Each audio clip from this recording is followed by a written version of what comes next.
మీ మామ అసలు ఏం మనిషే? ఛీ, వాడొక మనిషా? కోడల మీద కన్నేసుడేందే? తూ వన్ బతుకు జేడ.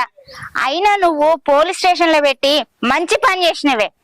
ఈ కేసు పెట్టడానికి అంత ధైర్యం ఎట్లొచ్చిందే మాలతి? అసలు దీనికి అంతటికి కారణం నా మొగుడు. నా అత్త నా ఆడవిల్ల నన్ను గోత వచ్చుకుంటారు, నా మామ కన్ను నా మీద పడ్డదని చెప్తే ఏ రోజు కూడా నా మాటలు వినలేదక్క. నా మాటలు పట్టించుకోకుండా నన్నే కొట్టిండే తప్పించి వాళ్ళని ఒక్క మాట కూడా మనలే. నీ అత్త ఆడబిడ్డను మామను పోలీస్ స్టేషన్ లో పెట్టించడం నీకు గింత ధైర్యం ఏడికి వచ్చిందని అన్నావు కదా. నాకు గింత ధైర్యం రావడానికి కారణం పని మనిషి రాజేశ్వరి అక్క. అదే గనుక లేకపోతే ఇప్పటికి కూడా నా మామ విశ్వరూపం బయట పడేదే కాదు. నా అత్త నా ఆడబిడ్డ నా మొగుడు అసలు నా మాట లేకుండా నా మామ నేను కేసు కచ్చుకుంటుండేది. ఇప్పుడు కూడా నా మాటలు నమ్మకపోయేది. పని మనిషి రాజేశ్వరి వెళ్తే నిజ నిజాలన్నీ చెప్తుంది. రాజేశ్వరి, ఆ అమ్మగారు,